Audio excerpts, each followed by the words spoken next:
La notion de reste, première partie. Il est une notion qui traverse toute la parole de Dieu, de la Genèse à l'Apocalypse. C'est la notion de reste. Alors me direz-vous, qu'est-ce que le reste? Pour répondre à cette question, il faut prendre son temps et découvrir un certain nombre de textes. Nous allons donc faire cette étude en deux parties. Et pour l'heure, je vous propose de partir dans l'Ancien Testament, de remonter le temps. Je vous propose de remonter à l'histoire de Noé. Genèse 7, verset 23. Tous les êtres qui étaient sur la surface de la terre furent exterminés, depuis l'homme jusqu'au bétail, aux reptiles et aux oiseaux du ciel. Ils furent exterminés de la terre. Il ne resta que Noé et ceux qui étaient avec lui dans l'arche. Qui était Noé? Noé était un descendant, bien sûr, d'Adam et Ève, par Seth. Il faisait partie de la lignée qu'on appelle les fils de Dieu, tout simplement parce qu'il restait obéissant à Dieu. Mais au fur et à mesure que les fils de Dieu se sont alliés aux filles des hommes, donc la lignée des hommes, c'est ceux qui s'éloignent de Dieu, ce sont les descendants de Caïn et de sa mentalité. Donc au fur et à mesure que ces deux types d'êtres humains se mélangent, eh bien les fils de Dieu sont de moins en moins nombreux. Et à la fin, il ne reste que Noé et sa famille. Qu'est-ce qui fait la différence entre Noé et le reste de la population humaine? Nous avons la réponse dans Genèse 6, les versets 8 et 9. Mais Noé trouva grâce aux yeux de l'Éternel.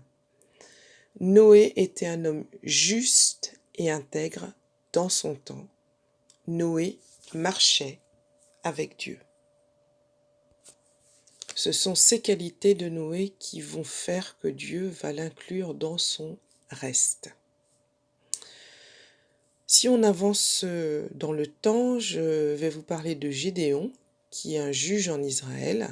Donc là, le peuple d'Israël est en Canaan, et les dirigeants de l'époque s'appellent des juges. Gédéon va rassembler une grande armée pour résister à l'oppresseur, à l'ennemi. Et Dieu va lui demander de faire une sélection. On trouve ce texte dans Juges, chapitre 7, verset 6. Ceux, donc de l'armée, qui lapèrent l'eau en la portant à la bouche avec leurs mains, furent au nombre de 300 hommes, et tout le reste du peuple se mit à genoux pour boire. Donc les seuls qui ne boivent pas, qui sont prêts pour la bataille, sont 300. Pour information, au début, ils étaient 10 000. J'avance dans le temps et je vais vous parler de Élie qui est un prophète qui vit en Israël au moment où le royaume d'Israël s'est détaché du royaume de Juda. Donc sur la Palestine, il y a deux royaumes. Et le roi de ce royaume d'Israël s'appelle Akab et Élie est le prophète. Élie a peur parce que il est menacé dans sa vie. Alors Dieu lui parle. 1 Roi 19, verset 10. Que fais-tu ici, Élie? Élie répondit à Dieu. J'ai déployé mon zèle pour l'Éternel, le Dieu des armées, car les enfants d'Israël ont abandonné ton alliance, ils ont renversé tes autels, et ils ont tué par l'épée tes prophètes. Je suis resté, moi seul, et ils cherchent à m'ôter la vie. À ce moment-là, Élie se sent très seul, et Dieu va le consoler, va lui répondre. Dans 1 Roi 19, verset 18, Dieu dit « Je laisserai en Israël 7000 hommes, tous ceux qui n'ont point fléchi les genoux devant Baal et dont la bouche ne l'a point baisé. » Donc il est entendu que Baal est l'idole qui était adorée en Israël à cette époque-là. Et Dieu console Élie en disant qu'il y a en Israël encore des hommes qui ne sont pas idolâtres et qui restent fidèles à Dieu. Nous trouvons également d'autres notions du mot reste chez les prophètes de l'Ancien Testament. On va commencer par Ésaïe. Ésaïe 1, verset 9. Et la fille de Sion est restée comme une cabane dans une vigne, comme une hutte dans un champ de concombres, comme une ville épargnée. Si l'Éternel des armées ne nous eût conservé un faible reste, nous serions comme Sodome, nous ressemblerions à Gomorrhe. Ésaïe 10, verset 20, en ce jour-là, le reste d'Israël et les réchappés de la maison de Jacob cesseront de s'appuyer sur celui qui les frappait, ils s'appuieront avec confiance sur l'Éternel, le Saint d'Israël. Ésaïe 10, verset 22, quand ton peuple, ô Israël, serait comme le sable de la mer, un reste seulement reviendra, la destruction est résolue, elle fera déborder la justice. Ésaïe 37, verset 32, car de Jérusalem il sortira un reste, et de la montagne de Sion des réchappés. Voilà ce que fera le zèle de l'Éternel des armées. Alors là, nous avons une série de textes donc, tirés d'Ésaïe qui expliquent qu'il va y avoir une grande déportation qui va être faite effectivement par l'Empire babylonien, avec Nabuchodonosor, et que de cette grande déportation, eh bien, un reste va revenir au bout d'un certain temps de déportation. Et c'est Dieu qui va faire en sorte que ce reste revienne. Et ce reste va reconstruire la nation juive. Tournons-nous maintenant vers Jérémie 23, verset 3. Et je rassemblerai le reste de mes brebis. De tous les pays où je les ai chassées, je les ramènerai dans leur pâturage. Elles seront fécondes et multiplieront. Jérémie 31, verset 7. Levez-vous, moutons, à Sion, vers l'Éternel notre Dieu.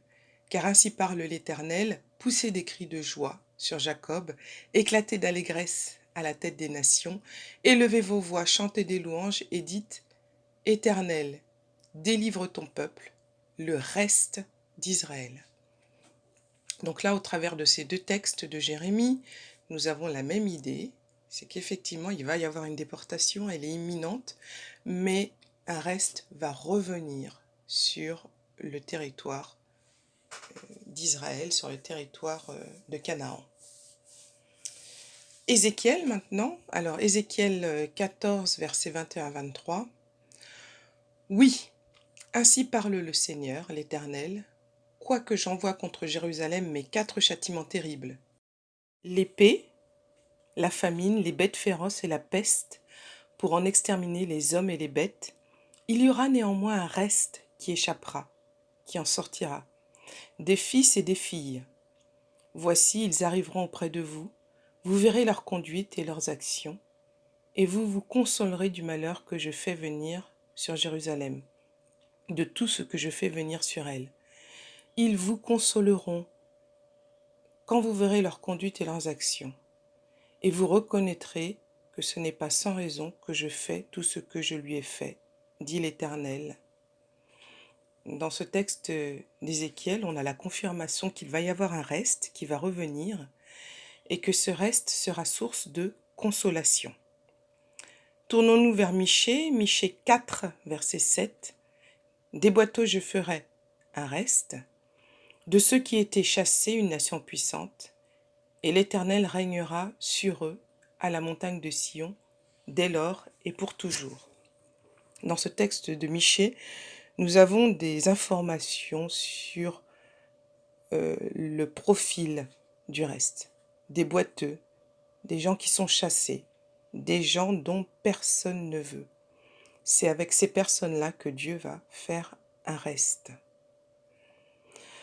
Alors bien sûr, comme je le disais, il y a eu une déportation. Le peuple d'Israël, c'est-à-dire le royaume du Nord, a été déporté par les Assyriens. Et le royaume du Sud, le royaume de Juda, quelques décennies plus tard, va être déporté par les Babyloniens. Et au bout de 70 ans, ces Babyloniens vont être renversés eux-mêmes par les Mèdes et les Perses, et le roi de ce nouvel empire médo-persan, Cyrus, va autoriser les Juifs à revenir. Mais sur les millions de Juifs qui sont partis à Babylone, eh bien, il n'en restera pas beaucoup qui vont revenir. C'est ce qu'on appelle le reste d'Israël, qui va revenir après la déportation. Esdras et Néhémie vont participer à la reconstruction de ce peuple. Ils vont essayer de mettre ce peuple sur la bonne voie, dans la bonne direction, pour que ce peuple accomplisse ce que Dieu a prévu pour ce peuple. Esdras 9, verset 15. « Éternel Dieu d'Israël, tu es juste, car nous sommes aujourd'hui un reste de réchappés. Nous voici devant toi comme des coupables, et nous ne saurions ainsi subsister devant ta face. » Donc Esdras, là, se met dans une situation d'humilité pour que Dieu agisse et fasse pour ce peuple ce qu'il a promis aux patriarches, Abraham, Isaac, etc. Alors maintenant, comment peut-on résumer la mission du reste et on va dire quel est le portrait robot de ce reste à travers les textes que nous avons vus dans l'Ancien Testament. Alors ce groupe d'individus appartient au peuple de Dieu. C'est un groupe qui est en danger pour sa vie. Il va être sauvé d'une mort certaine, ce sont des réchappés ou des rescapés. Ils subsistent grâce à Dieu et ils en sont conscients. Ils sont rejetés, ce sont des personnes dont personne ne veut justement. Ils constituent un petit nombre, mais qui va accomplir de grandes choses uniquement par la puissance de Dieu. Donc ce sont des gens qui s'appuient sur Dieu, qui reçoivent leur instruction de Dieu. Ils sont justes et intègres dans leur temps. Ils marchent avec Dieu. Ils déploient leurs ailes pour Dieu. D'ailleurs, ils se lamentent de l'idolâtrie de leur temps. Dieu les rassemble, Dieu les nourrit, Dieu va les multiplier et ils vont connaître un jour ou l'autre la délivrance. Et c'est ça leur espérance. En fait, le reste, par rapport au peuple, le reste devient visible aux heures les plus sombres du peuple de Dieu. Aux heures les plus sombres.